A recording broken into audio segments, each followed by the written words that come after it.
What's up, everyone? Excited to welcome you to the FCL in season pod. We launched our first series of podcasts these past few months with our coaches series, interviewing some of the best coaches in the game. If you haven't checked that out, we hope you do so. Our in season pod sets out to be your pulse on college lacrosse action and your guide to the modern game. We will aim to recap and discuss some big games and themes of the season and discuss key topics, themes, and principles that are dominating this modern version of lacrosse. We are excited to have you listen, and with that, I want to welcome my co-hosts Stephen Rafis and Matt Dunn to the show. Welcome, fellas. Excited for the season. Good morning. How we doing, guys? Doing well. I'm in Baltimore right now, headed back to New York City later today. Deemer, I know I'll see you this afternoon, but really excited for this weekend.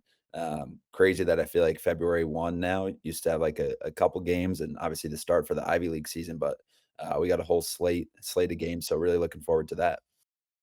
Yeah, we're right in the middle of our preseason training groups. Baltimore, Westchester, Long Island, some Boston. And it is crazy because we're doing a lot of preseason prep with high school and middle school players. And we're starting the college lacrosse season halfway into that training. So we're getting right into it and excited for a great slate of upcoming games. Steve, I know you're actually broadcasting this weekend. Tell us a little bit about that. Yeah, I'm going to be going up to Syracuse.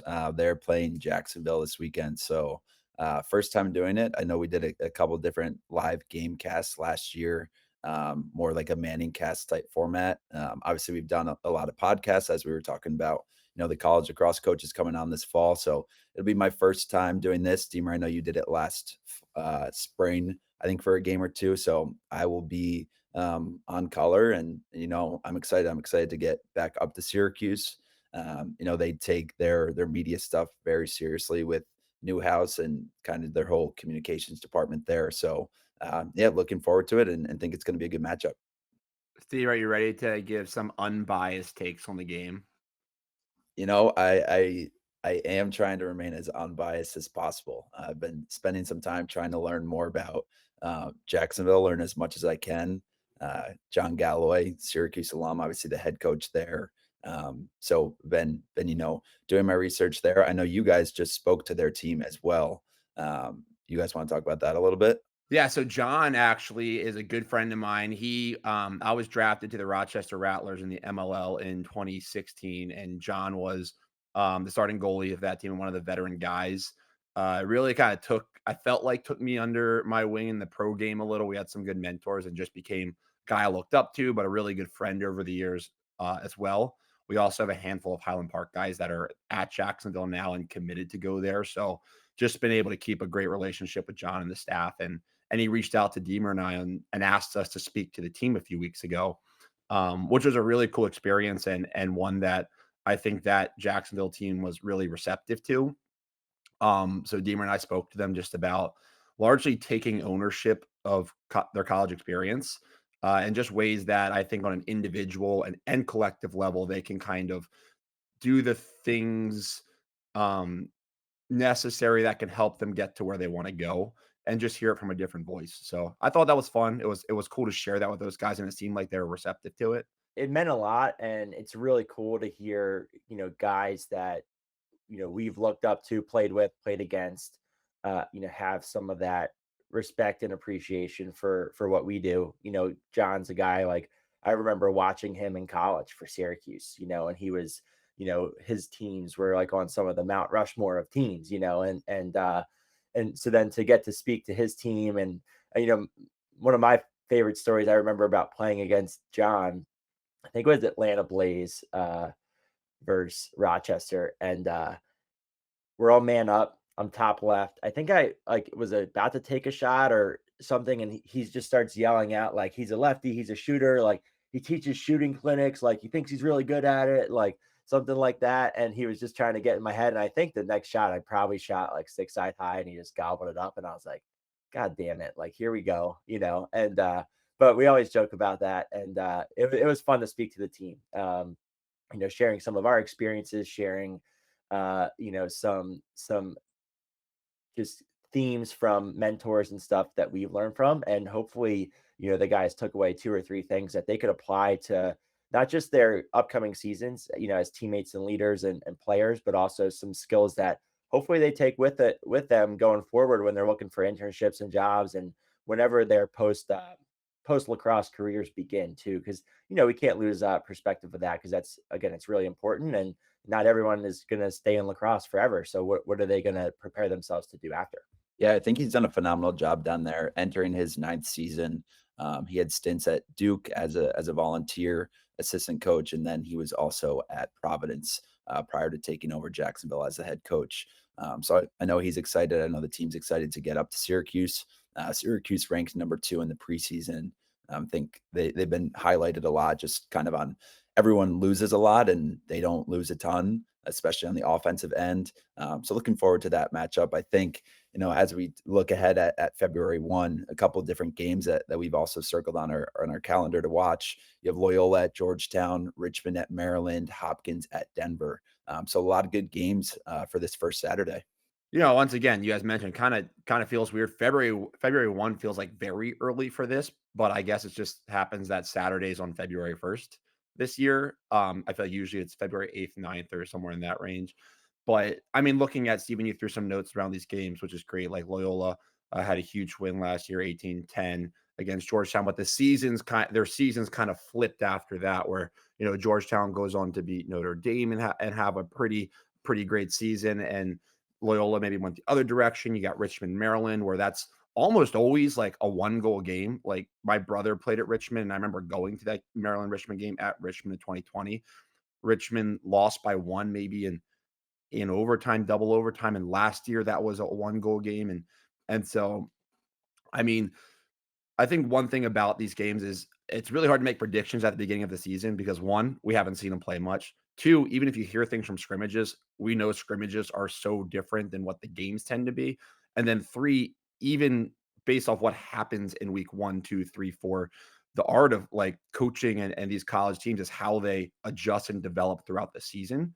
So I'm really excited to see how this goes, but I'd probably be lying if I said I had any really accurate takes on this aside from the fact that Richmond, Maryland seems like it could be a close one. Richmond, Maryland, just in general, I feel like every year it's a close game. And I think Maryland always feels like to me like they just find a way to squeak it out, you know. And I think early season games like this are important for some of the mid majors from a schedule perspective. Like they put these games on the calendar, it's their 1, 2, or 3 opportunities outside of conference play to really make a statement and rise in the ranks of the polls, but also use it for recruiting purposes too. I remember and in my time, like whether it was Air Force or Jacksonville or different like those teams are circling those games. And I think Richmond's had that with Maryland. You made a good point about Loyola Georgetown too. That was a statement win for Loyola last year, but then they're in that gauntlet of early season games and they kind of went that other direction. I feel like this is a needed bounce back year for Loyola. It's a program that in the last decade 2 decades has always been in the mix in that top 10 top 20 national champions in 2012. So they're so well coached, but now they got to get their mix of guys post that Pat Spencer era, to really come together. So I'm intrigued on how Coach Van and co are gonna do that on the offensive end and so forth. Yeah, I don't know the Loyola staff personally, but I do feel like there's staff since I've been in college and out of it. Hearing about Charlie Toomey just as one of the best minds in the game. It just always seems like he has that Loyola team prepared. They've done a good job of making those postseason runs and making adjustments throughout. So he's one of those guys that falls into that tier of can't count out that team. As we were putting this together and we were talking on it a little bit before, a lot of these teams, if you take a look at Maryland's schedule or you take a look at Hopkins' schedule, among others, they're getting right into their season. They're not having like warm up games, any cupcake games. And I think those are largely fading because the game is just getting more competitive, but it is impressive to see. And I think fun for fans. Like you're going to get some really, really good games on February 1st, and then they're just going to continue throughout. And I think it's a product, like I said, of it being more competitive, but also, if you want to continue to make a run and get into that postseason, you do need to have a strong schedule, and especially out of conference, if you're looking to, get an at-large bid when it comes down to that. Yeah, yeah, and I'll just echo what you guys said. Like, I had the opportunity to play for Coach Toomey with Team USA, and then I know Coach Dwan, who's at Loyola, who's the uncle of Billy Dwan, who I coached at Loyola Blakefield, and uh, Coach Van Arsdale. Like, they have a great staff there that kind of like these guys that have been mainstays. They do a great job, and they seem to have great chemistry. I think their thing is they graduated a decent amount this past year, and guys like Adam Patra, playing in the PLL is a great player. But question for them is, do they? I just don't know if they have those young guys, so it will be interesting to see. But that staff has done a phenomenal job over the years, so they always seem to kind of get the most out of their guys. The interesting thing about this part of the season, looking at some of the games, like it would be nice if you could use these early games to kind of warm up and find your mojo, which we kind of talked about some teams need to do.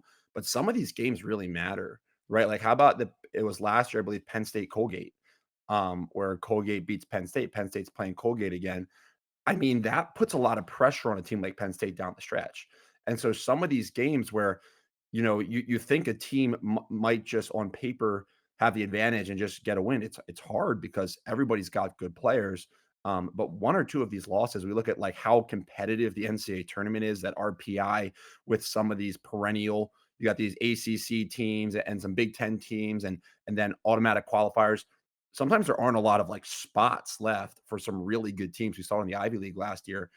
So I think just another note is why you want to think of it February as like a time to find your mojo. You drop some of these games, it puts a ton of pressure on you down the stretch.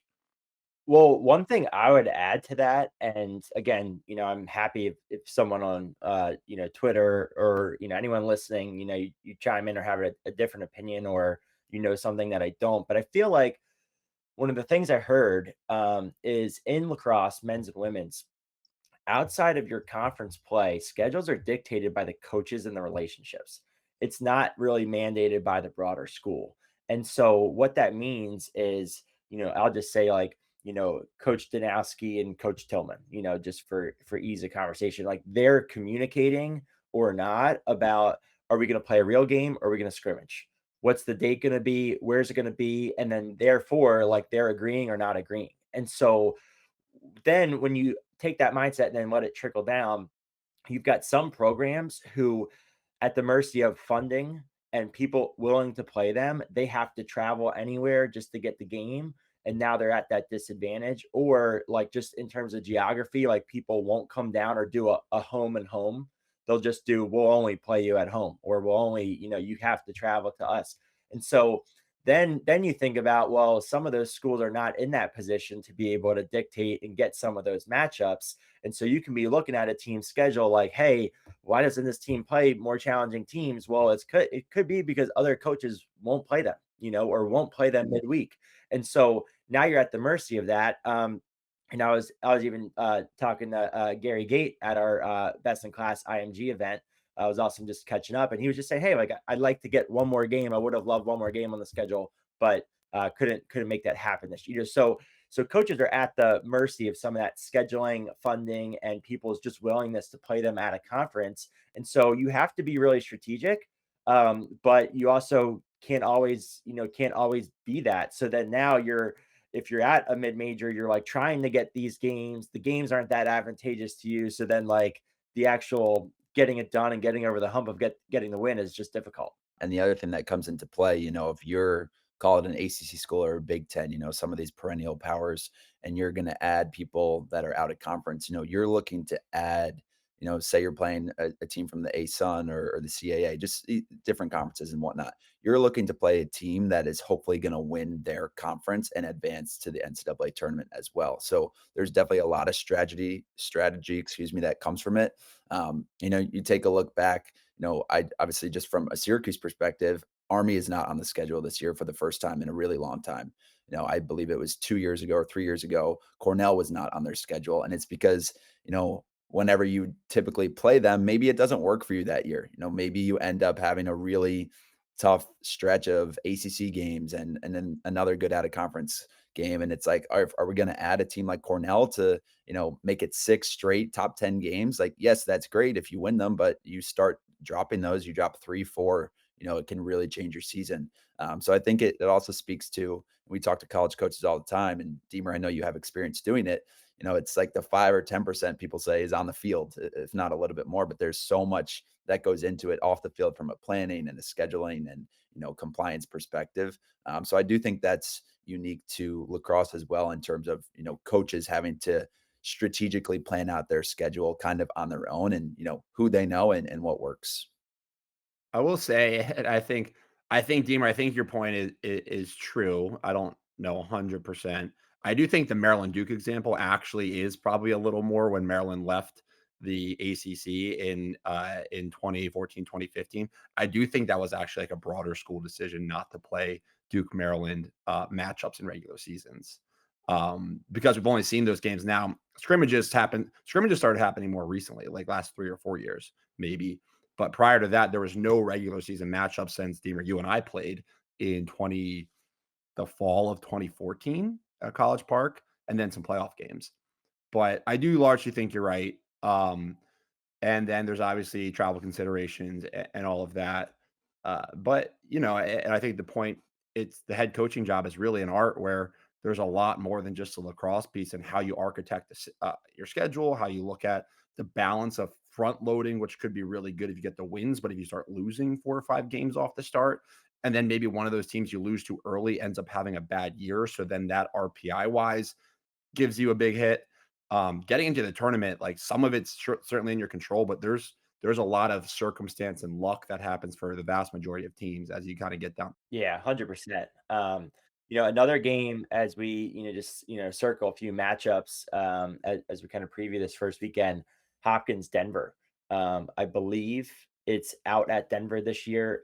Last year was a crazy last minute comeback by Denver, back to back goals down the stretch.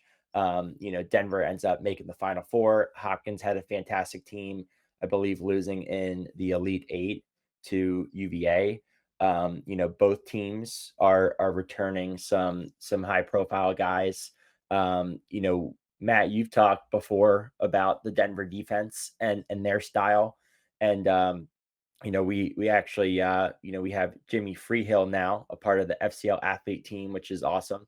Was really cool to see him reach out, and so we're excited to follow him more closely. But Coach Brown, at the helm, continuing the success of the PIO program, and Coach Metzbauer out there. So excited for this game, guys. Yeah, one thing that sticks out to me about this Denver game, I don't know if you guys have seen a lot on it. I know we've discussed a little bit, how different players have been making their way into a more national conversation this offseason. And I think it's also with the changing of the guard, obviously O'Neal gone, Kavanaugh gone, Schellenberger gone.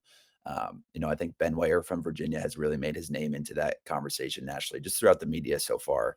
Another guy that I actually got hit up by 2 of my friends last week, and I saw a couple things on social media on Denver. Cody Malowski, I don't know if I'm pronouncing that correctly, uh, but yeah, people are really, really high on this kid. He was the 3rd leading scorer last year, 22 goals, 10 assists, 32 points.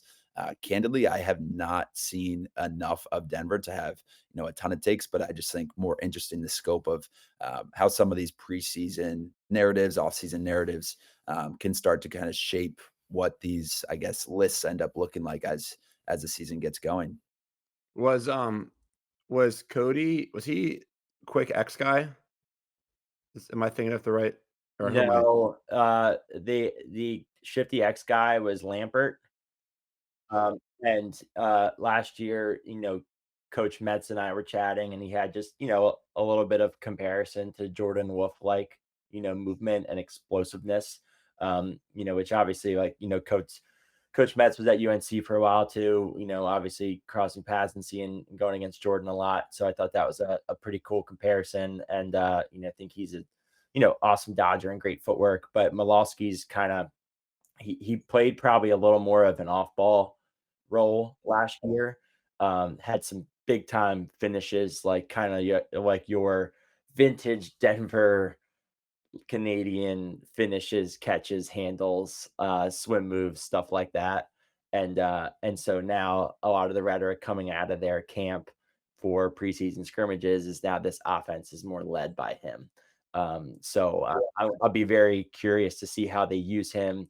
Coach Brown's also notorious for, just interesting schemes and concepts, whether it's like, you know, constant like righties dodging, outside hand in a circle, like playing the fade game, kind of that merry-go-round offense, or also like, drawing attention to one side of the field, flipping the ball to the other side of the field and setting up shorter dodges and tougher approaches. Like he's got, he's such a great offensive mind. So I'm be very curious, like what that identity looks like as some personnel shifts.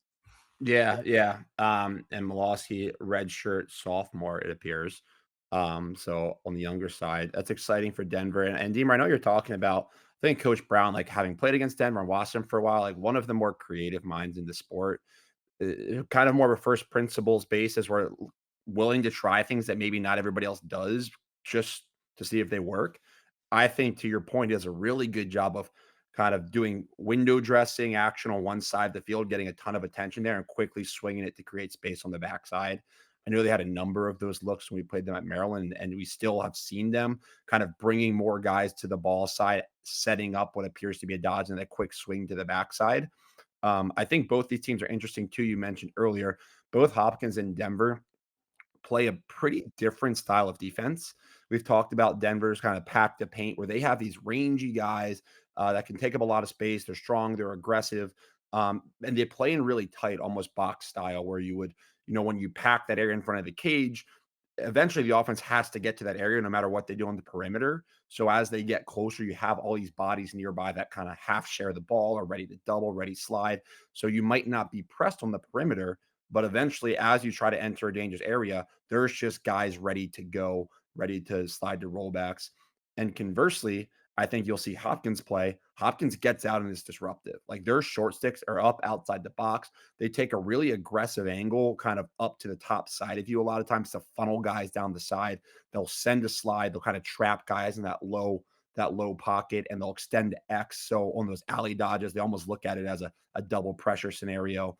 Maybe game plan wise, these teams shifted up, but I think their identities last year was Denver was aggressive, but within the paint, whereas Hopkins, Coach Kester has those guys getting out, being disruptive, pressuring the ball, trying to make guys more uncomfortable on the perimeter.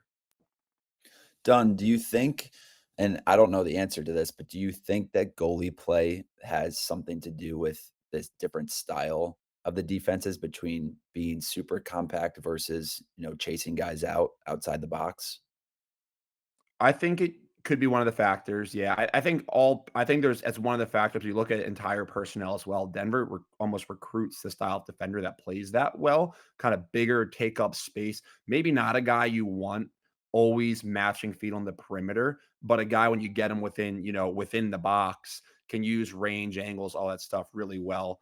But I do think if you're going to play a style of defense like Denver does, you got to understand you might give up some step downs from that edge of the perimeter, and I think conversely, when you play Hopkins style of defense, you might give up some quick pass to the backside, but almost everything's going to be like quick when you play Hopkins. Like that ball comes through, you got to get it in and out quickly because they're just going to be flying around, making it hard. So yeah, I do think it matters, but I also think that's one piece of a broader thing these coaches look at with their philosophy and their decisions there. Speaking defensively, when you flip that to Hopkins, definitely a lot of buzz around Scott Smith returning. Conestoga native, also the same hometown as my favorite band, Mount Joy. So worth noting there. But he's a guy I'm excited to watch. I'll be curious if that will be a Smith Molosky matchup. That'll probably be, one of the first, big cover matchups for him, kind of taking more of the reins of the offense. But at the same time, we've also, seen some strategies, and Matt, you've discussed it a little bit too, where and we were out with talking about this with Coach Sullivan this past weekend. So we went out to see at Thatcher School our coach who graduated from Princeton, our coach from high school, Tim Sullivan. and he was talking about, hey, if a guy is good enough to cover this guy or can handle this matchup, maybe I can put my best cover guy on a different guy, and neutralize that guy that way. So it'll be interesting to see how early in the game, without a lot of film of the new era of offense, does a cover guy like that cover a Molosky? Does he cover someone else that's shiftier, quicker, more dodge heavy? How do they play those matchups? And that'll be something that'll be fun to see. Yeah, and I think, Scott Smith, he is a guy that I wasn't sure if he was graduating or not last year. I believe he's doing a 5th year. So he was a guy, like, we were looking to draft a defender in the PLL, and Scott Smith was like high on my list of guys. We were lucky enough to get Ajax, but you never know how guys will shake out in the draft. I think he's phenomenal. I think he can cover the ball, but I think in Coach Kester's style, like he has guys being aggressive. He came on our coaches community last year, and he taught off ball defense. But one thing he said was, look, there's no substitute for ball pressure. Like, off ball defense is great. You can XO, you can train everything, but ball pressure solves a lot of problems. And I think if you watch Hopkins play, he lets those guys, they're throwing can openers, they're bringing their stick across, the short sticks are trail checking. And I think the way they use Scott Smith will be interesting this year, because Quentin Kilrain for Hopkins, number 6, sophomore, had a very good freshman season for them as a poll. Covered McCabe Millen, was getting a lot of ground balls. I think a guy that they'll try to do a lot with also.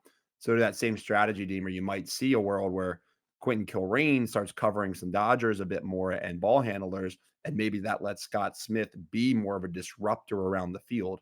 Um, you know, I, I'd be lying if I said I knew enough for that, and maybe they want Scott Smith on the best guy, but I think they have some options with some returners there. Yeah, one last point on this Hopkins game, just wanted to flip over to their offense. I'm interested to see what Hopkins looks like post Jacob Angelus. I know I don't think he was a first team or second team All American attackman, but he is someone who, 69 points last year, but 44 assists. We were high on him. I think we posted a lot of different clips of different things that he was doing within the offense. If you take a look at some more of Hopkins returners, I think the next highest assist total would be 14, and then someone with 10, and then under that, everyone else is under 10. So, it's life post Jacob Angelus for Hopkins. I know a guy that I really like his game. You guys have always really liked him a lot, is Hunter Chauvet. He's a guy I would love to see, do even more this year. I think he started off really strong and just was a little bit quieter towards the end of his freshman year. But a guy that I'm sure might be bumping down to attack more full time, but excited to see how this Hopkins offense plays out. Yeah, Deemer, for you, because obviously some personnel changes at Hopkins, but also a coaching change on the offensive side, right? Coach Crawley was there for a few years, a younger alum, a guy that we know well. We, think he does a great job. So curious, maybe your perspective on what did Hopkins offense do well last year? Because I thought they had a pretty tough to guard offense last year, and maybe any thoughts going into this year, like things based off personnel changes. It's a great topic. I think it's also, a good segue as we get there into some of the, guide to the modern game piece. But Coach Crawley is very big on constraints led approach. And he actually, I just finished up some of his podcast with Coach Jamie Monroe about this, but it's something that he's been on that journey of the last few years.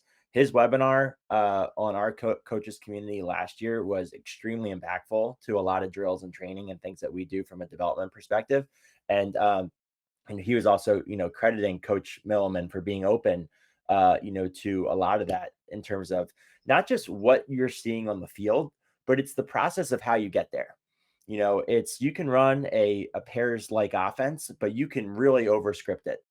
And the goal of some of that style is empowering guys to make decisions and recognize situations, recognize when it's big, little, or a matchup that a team wants to take advantage of. And I think that's something that Hawkins did really well last year. They had guys in a lot of different spots. They've got some big downhill type shooter guys like a Matt Collison, and they had Brendan Grimes out there, and Degnan was huge from range. But they also, like, these guys were getting opportunities out of different looks and different situations, and they were versatile. And I think that'll continue, and I think, I'm sure, Coach Milliman will continue to build on that And obviously, like Steven mentions, like some of the pieces are going to be different. Like they're going to need a guy like Jimmy Ayers, a really, nice recruit out of Boston, for him to continue to step into more of a probably a ball carrying impact role. Hunter's an incredible shooter, and I think he's an extremely skilled offensive player, but probably also someone that will, need more of those, two-man type looks. He's not just going to take over from a dodging perspective. So, some of those guys are going to need to step up and replace. But I think one of the things that they did so well was they got guys in different spots. They were very creative in the pick game.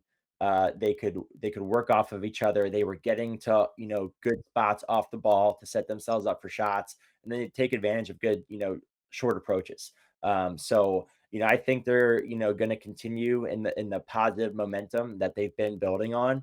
But I think that is always just the hard thing in terms of when you change a coordinator. It's kind of just the how you get there. It's the process to training, the situations and the recognition. And then, when you get out on game day, how much are you controlling that versus how much are you letting your guys lead and recognize what they see and then look to take advantage? Yeah, absolutely. I think and to your point, Deemer, that I think that is a good segue. One thing we wanted to do was cover college lacrosse and what's going on, but I think interestingly, something that we have really dove into the last few years, and I think just based off curiosity and what we see in the game, is kind of how the game is shifting at a macro level in this version. I know we use the term modern lacrosse a lot.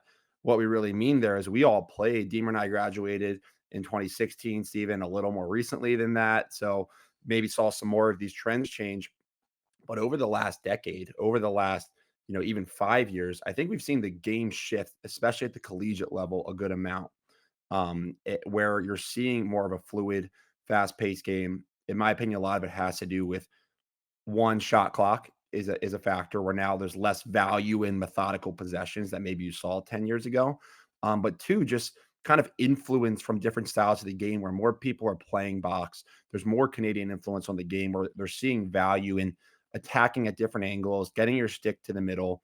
You're seeing less scripting where guys are playing more basketball style, maybe hockey. I'm not a big hockey guy, but maybe hockey style where more principles based offense that maybe is a little harder to get down, but when you get it down, it's harder to defend because when I played, in Maryland, graduated in 2016, a lot of the offenses we played, we watched film on them and they ran very similar patterns. Occasionally, teams were a little principles based and they tweak things here and there, but they ran similar patterns. They just tried to beat you at them by getting leverage off the dodge and forcing you to slide at a tough time.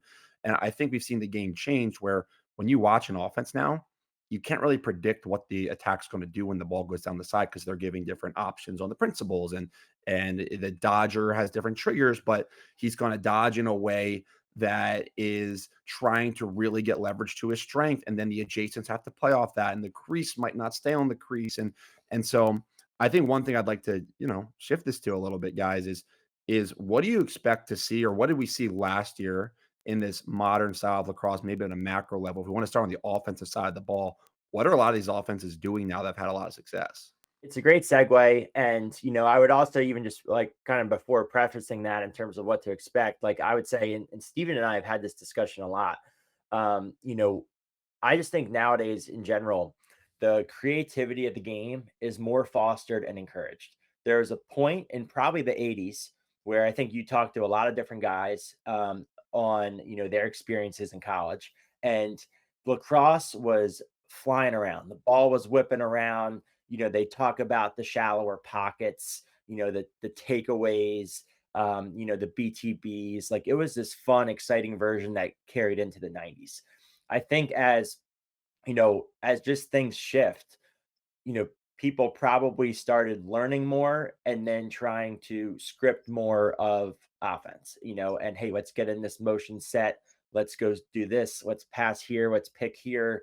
And the back to what we said before, the process of how you get to that type of offense starts to become more predictable. And then it starts to become more predictable and scoutable from a defensive perspective where, hey, every time they do this, we're going to slide here. Every time they dodge down the alley, we're going to send from the crease and we're going to send it early, and you even just hear, tidbits of Coach Tierney's Princeton sliding offense, right? Like that's something that just kind of sticks in my mind. You can do that when the offense is more predictable. When you see in the last decade guys like Pat Spencer and Lyle Thompson, I think it's given people this new appreciation for wow, like there's a lot of different ways to get off a shot. There's a lot of different ways to dodge and do these things. But how do we get our players to do that, and how do we get that to translate? I'm always have been a big fan of Steven's game. Steven, and you can even talk here a little bit about like your experience of hey, like you weren't told everything to do. You figured things out. You had to feel the game. You weren't getting, private lessons all the time, And so I think that's where this game it has been now shifting back towards. And we'll talk about, how we see that show up in offense. But Steve, talk a little bit about that. Yeah, I think for me, growing up, there was no training groups I could go to. I played club lacrosse, I played high school lacrosse, which was a lot. But outside of that, everything was in my backyard, replicating stuff that I was seeing on the field, or sorry, like on YouTube. Whether it was a Steele Stanwick, whether it was a Lyle Thompson, a Rob Pinnell, all these different guys. I think I had one really impactful coach, Coach Williams, during my Albany Power days, playing club lacrosse, and he just kind of expanded my mind of like, hey, yeah, these things that we're seeing on TV, on YouTube, these are the things that you should be trying also in practice. Like, don't shy away from that. Just a couple different techniques that at the time, probably seventh, eighth grade, stood out to me. But as I got older, into high school and into college, I think you take a look at Syracuse, historically one of the most, if not the most creative programs. So, when I get there and I show up, I'm like, oh, like I wonder if they're promoting, behind the back passes, behind the back shots, like teaching that, doing different drills. And, I came to realize that's not what was going on. But what was going on is, you're allowed to try that, and it's not met with like bad repercussions, or it's not an issue. I threw a behind the back pass, it was a little bit low, it was a turnover. Yeah, if you're doing that 5 times in a row, it's a problem. The same way if I'm throwing it overhand into the ground, it's a problem there too. But there was never really any correction of, hey, you shouldn't be doing that. And I think it's a product of two things. I think one, it's just their style and the style of the coaches, whether it was Desco or now Gate, like they like that stuff, they've been around it for so long. And they're Syracuse guys, they played there, they're coaching there now, obviously. But I think also, the types of guys that they recruit to different places. A lot of the guys that come in, they can do some of that stuff. But I think overall, as I look at, different guys that I've been around, and, even now, Deemer, when we're doing trainings, I do think just people that have been able to kind of continue to grow and be really good at the next level, whether it's high school and then into college, just really kind of have that freeness to try different things, and kind of like the goal, and they're eager to do it. They've seen different things. I think I see it a lot with the different girls in our Westchester group. I think a lot of them, you can tell who really watches college lacrosse, like who is trying to implement different things that they're seeing. And Izzy Skane do, a Charlotte North do. So I know I'm saying a lot of different things now, but I think it's great that people do trainings. I think it's great that people, have club practice to go to, have events to go to. But I love how people are just continuing to push the envelope, and definitely from a younger age. And I think a lot of that can come down to, they have different avenues to try things, and different places to see things. You have so much more access as a kid now, to these top athletes, to these top programs. So that's kind of just how I begin to think about it. Have you guys ever seen there's this meme I've been seeing recently. It's like a parabola. I believe it's parabola, right? The graphic goes flat, goes up in the middle. It's like a standard distribution. And on one side of it, it's like somebody saying something like, oh, like no scripting of the offense. And then it's like the whole middle is like, you got to run plays, you got to script the offense, you got to script the offense. And then it's like the elite people, like no scripting of the offense. Like the really elite and the really basic are doing the same thing as a small percentage, and the middle's all doing the same thing. Right. And so that's kind of what it reminds me of, like really basic stuff, like, oh, team just runs around and does nothing at all, no coaching. And then people are like, we got to coach this, we got to do it like this, we got to do it like this, we got to do it like this. And then you got to see these best offenses out there that maybe have standards in what they want to do and principles, but the players have freedom, no scripting. Right. And it's interesting because I think it's a really hard thing to relinquish as a coach, where a coach is like, I'm a coach, you guys coach, you want to have influence and impact over what's going on because you're afraid if things don't go well, then and you don't have your thumb on everything, well, then you're being lazy and you're being negligent and all that stuff.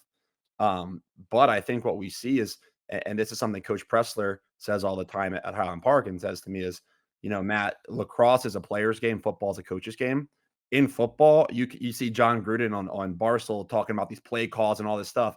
You can do that because they reset, they run a 5 to 10 second play or whatever, then they reset and can do it again.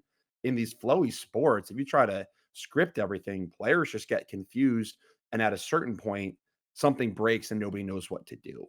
And so I think there's an interesting balance of preparing your players to play on game day and giving them, Coach, I think Justin Ward Deemer maybe said in his dodging presentation, talked about being optimal. Jesse used the same thing last night. He said a lot, playing in an optimal way. So Steven, maybe a behind the back pass was optimal at times. Don't not throw behind the back because we don't throw behind the back, but like what's the optimal way to get the ball from here to there? And so I think thinking in that regard is like an interesting way to give some freedom, but I think it's a challenging thing for coaches to do. I think that reminds me too. Like I'll just say, like in my experience growing up in Baltimore, like throwing a behind the back, it was considered fancy. Where the term I would come back to is functional. Like there was a functional way sometimes to get that ball off that would have given me an ability to make the shot or get the pass to my teammate. So, and I think you touch on that as coaches. Here's the rub. One part of this is developing kids getting to the college level, and now they're good, they're recruited, they're at the college level. How do you keep training them to develop them? But then now, how do you get your team to perform how you want on game day? How much leash do you give a guy versus then pulling him and putting the next guy in? And then when you have your fall ball and your scrimmage, hey, a lot of guys are going to start trying things out and doing things, and it looks good and it feels good. And then you get into that first week and second week and you go 0-2 and you're like, oh shit, like I'm the worst coach ever. What do we do now? And someone that actually was touching on this idea who's pushing towards this principles based and positionless type offense is Georgetown. And John Hogan gave a great presentation on our community. And John was, again, the drills, the ideas, the concepts, like it is messy at times, but it takes a growth mindset, and it's kind of like how many times, like when you guys were in college, did you hear like, oh, Duke loves and loses on purpose in the early season, and then they figure it out. Well, it was never on purpose. That's the dumbest thing I've ever heard, like losing games in the early season on purpose. It's because we weren't there yet from a chemistry standpoint, a skill standpoint, but we had a longer term plan and vision in mind of what we were working towards. And it takes buy-in. It takes getting punched in the mouth against Maryland by 10 goals. Matt, you pumped us by 10 like 2 years in a row. It took those punches in the mouth to get guys to buy in and be like, oh, maybe I should step away and get my hands free to move the ball, and so now, turning to this modern lacrosse principles of play, I think there's a couple things that we can kind of chop it up with on offense. But one, how we trigger the offense is changing. There's a lot of, or not changing, but it's been evolving. A lot of high wing action. It could be a one-on-one dodge. It could be a two-man game. It could be also bringing a second guy to the ball. So now there's three guys loading the ball side. That kind of look like that's maybe what you're looking for on the initiation. If you're initiating below goal line, it's maybe bringing a second guy and some sort of big little, right? There's still a lot of invert game. There's still a lot of razor game going on in the offense. Maybe it's bringing a third guy down there, and now you've got less guys up top, and now you've got a 4-on-3 if you can bring a fourth defender over to the ball based on how you win your matchup. Those are two things I see a lot. Still see a lot of people loving taking advantage of attacking the pipes and playing the fade and drift and sneak game at X to, again, just get things started, because then you're causing some rotations from the backside, or you're setting up a nice backside dodge. And then because, we talk about pairs, we're seeing 2-man and 3-man games on side to side. It's creating a lot of different variations on the backside of different movements and spacing, and that's just changing up slide patterns. And so I know I just threw like 3 or 4 things at you guys, but that would be my quick summary of like when I just see offense and I'm taking it in early season, those are the kind of things I'm going to be looking at. Yeah, I got 2 quick points. One that I wanted to circle back on that I should have included. In our interview with Gary Gate Deemer, you and I sat down with him. We were talking about creative play and whatnot. And it reminds me when you're talking about as a coach, how do you have a leash with certain guys and who do you let do what? And it's simple, but so much of it, and he was saying this, it comes down to the preparation, right? You don't go out into a game and try it behind the back. You don't go out into a practice and try it behind the back, right? At first, you got to master it on your own. So, on your own time, against the wall, in your backyard. Then you can start implementing something like that into practice. Then you really master it in practice. All right, now in the game, that's a different thing. But you don't just, one day wake up and do that. And I know yeah, that sounds really simple and obviously, but I think as I'm pertaining back to, different kids that we train, you can tell who's trying different stuff on their own and just how that looks that next day. And, as a college coach, if you have your star attackman and he's trying to behind the back, it's obviously a lot different than your D midi who, you've never really seen hit the wall coming down and he's taking it behind the back. So I think from a leash perspective, and that can even go from the number one guy on the offense to the number six guy on the offense. So there's definitely some variation there. And I like to promote having a longer leash with guys that have earned it, with girls that have earned it. I think that's important, and just to help continue the game grow. I think one thing that's really stuck out to me, I guess, just from like one like personnel perspective, and just seeing a lot of guys that have found a lot of success. And I really noticed it starting with Pat Spencer and saw it a lot with Pat Kavanaugh, saw it a lot with Connor Schellenberger. And I think now you'll even see it with McCabe a little bit more. But like these star attackmen, they're no longer just at X or on the wing. They can dodge from up top. I think it puts a lot of pressure on defenses and obviously the cover defenseman. If you have a defender that's really used to playing low, now they're covering up top and vice versa. So I think that's something that's really stood out to me. I thought Pat Kavanaugh did a phenomenal job of it last year. Reading just a couple of scrimmage notes. McCabe Millen is a guy who I think you're going to continue to see a lot more of that. I think Terry Foy wrote that. I think he had 4 goals against Navy in the first quarter, and all 4 of them were scored in completely different ways, whether it's off ball from X and then down the lefty and down the righty alley. That's just stuff that you weren't really seeing even 5 or 6, 7 years ago that now these top guys are able to do. And I just am interested to see how that transcends with also the younger generation seeing this kind of unfold. That touches on, Steven, something we've spoken about is this idea of like positionless lacrosse, right? And we talked about positionless offense, these Dodgers shifting around, but positionless defense. Because of that, if you want to be a great defender, great defense, you can't be a one-trick pony. Like you can't just cover the ball well because these Dodgers are going to, well, then they're going to one pull you to different spots of the field.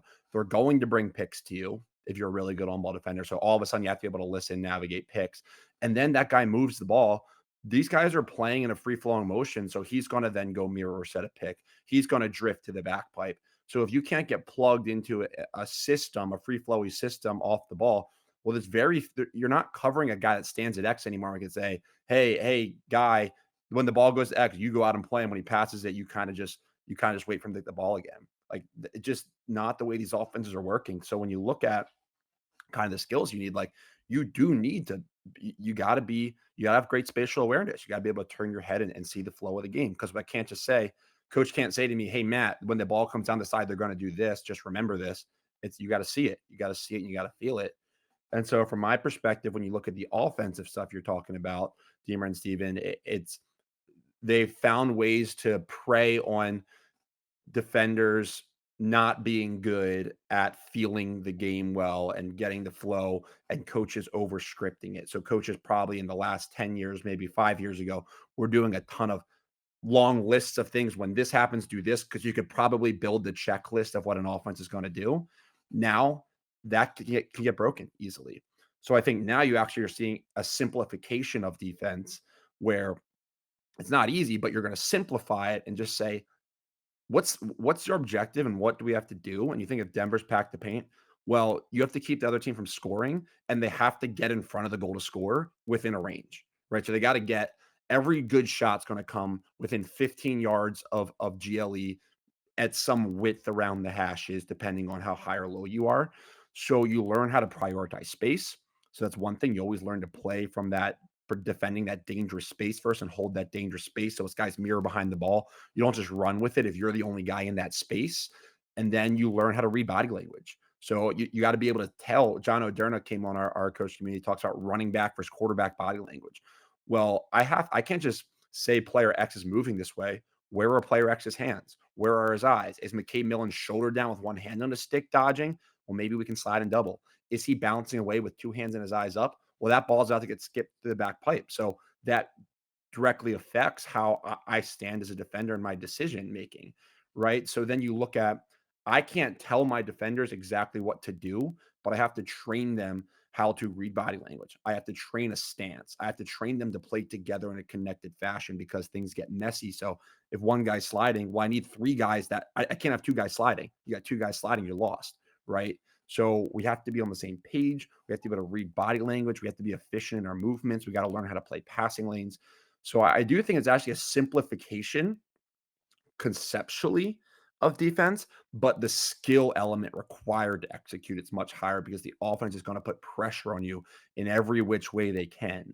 And so I think it's just an interesting shift. Like a defensive coach, in my opinion, doesn't need a 20-page term sheet and scouting report on some of this stuff, but these guys need to be prepared to execute at a high level and understand who they're going against. Something that comes up for me off of that, Matt, and it's kind of like just this light bulb moment is okay, 10 years ago, we're at Loyola High School, okay, 12, fine. Like we're getting a little older. We're at Loyola High School, and Casey Capinos and TJ Neubauer and I were repping alley shots over and over and over. So now we're repping them. That's the shots that we think are good shots. We're watching Hopkins and we're watching those teams that were killing it in that time, a lot of alley shots. Because we're taking those shots, defenders are worried about us taking those shots. So they're like getting out to hands and pressuring out to those areas. Now, most good offensive coaches, what are you talking about? You're talking about shot selection. You're talking about getting to the middle of the field. So now you're getting yelled at, like you're getting, pulled for taking those low angle, low percentage shots in a lot of scenarios. So then it comes back to what's the goal? We're trying to get to the middle and we're trying to get on the doorstep and increase our shooting percentages. When you watch box lacrosse, all they do is protect the paint because of the size of the goal and the size of the goalie, like they're giving up those outside hand alley shots. So now it's kind of funny. It's almost like, Denver's like playing right into where the game is going because they're packing the paint of where like the success rate is the highest, which is getting to the middle of the field and getting shots on that inside. So that's just kind of an interesting thing to see. Obviously, like look, 12 yards and just outside the hashes, like guys can still score that on a 6x6, but you're just playing the numbers game a little bit. Yeah, and look, the area of the field, I always tell people, and Jesse was talking about this last night, the area of the field you want to say is important to you might depend, like Deemer class might have, if we're playing Deemer class, we might need to get out to 15, 16, but somebody might be 12, 13. But the truth is, if you really strip it down, like forget even lacrosse, just like the most fundamental part of this, like you have to get to a certain space to score at a high percentage. Like it has to happen. You're not scoring from the midline. You're not scoring from X.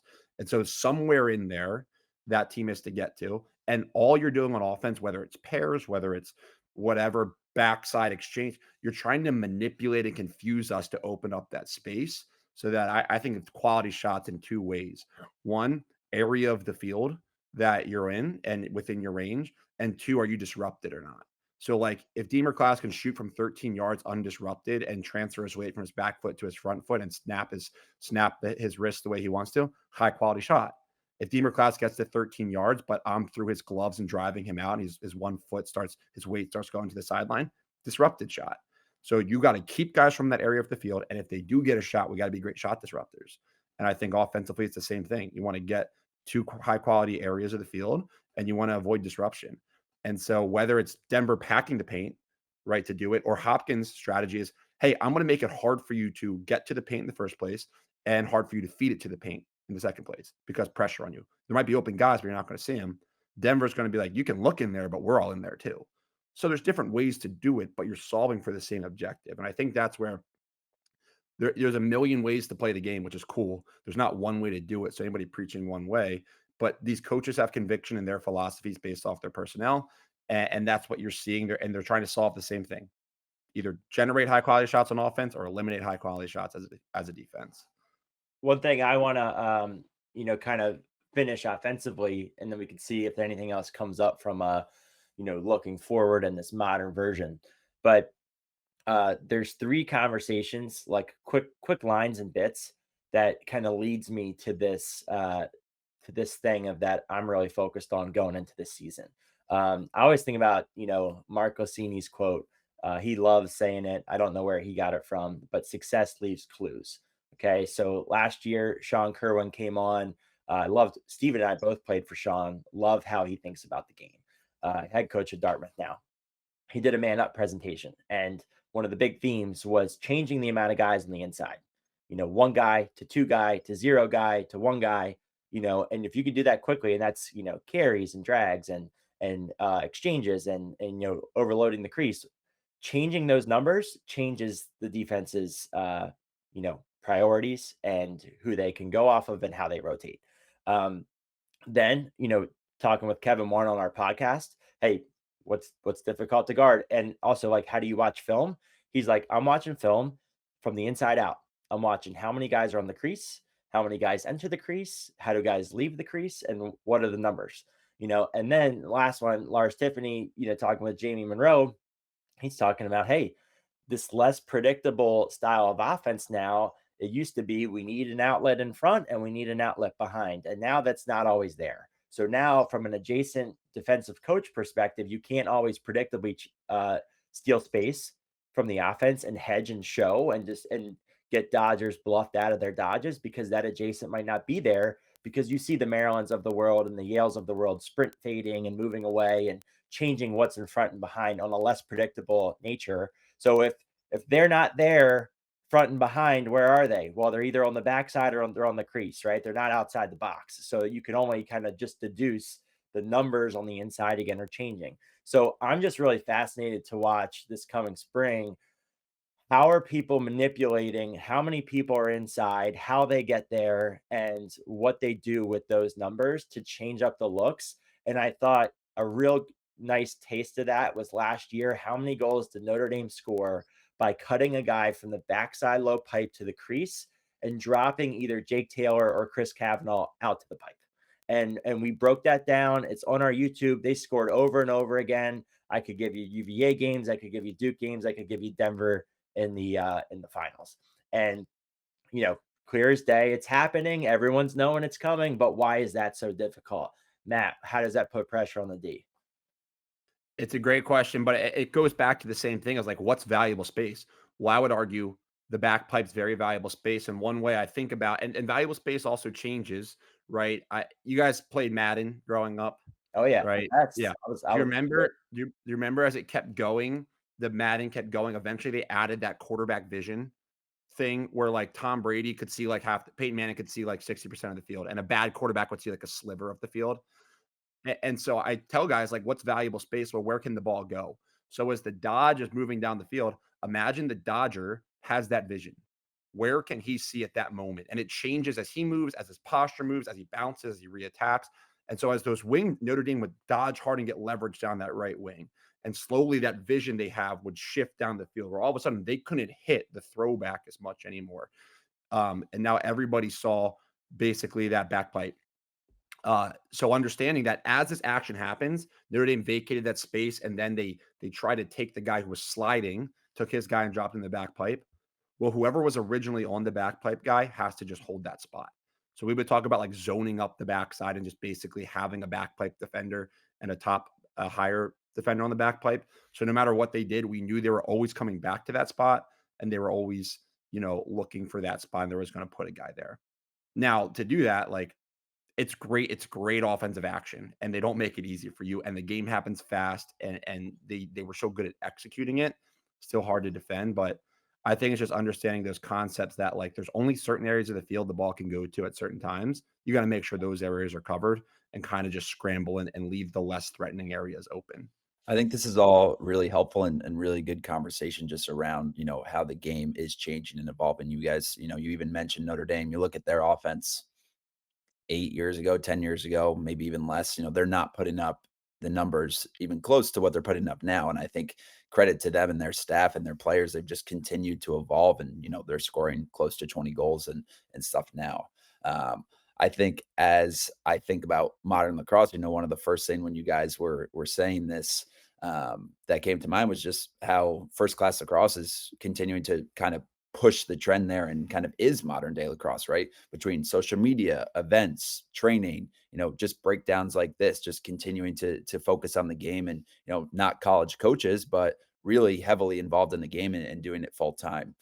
So I think just very excited to see the continued evolution there. I think this podcast, I think we jumped around a little bit, but ultimately, right, we're looking to cover the college season and follow the themes that are going on within that, and not just to say, oh yeah, Notre Dame scored 20 goals, but really breaking down, why did they? Why? What pressure does that put on the defense? How did the team on defense? How did they react to that?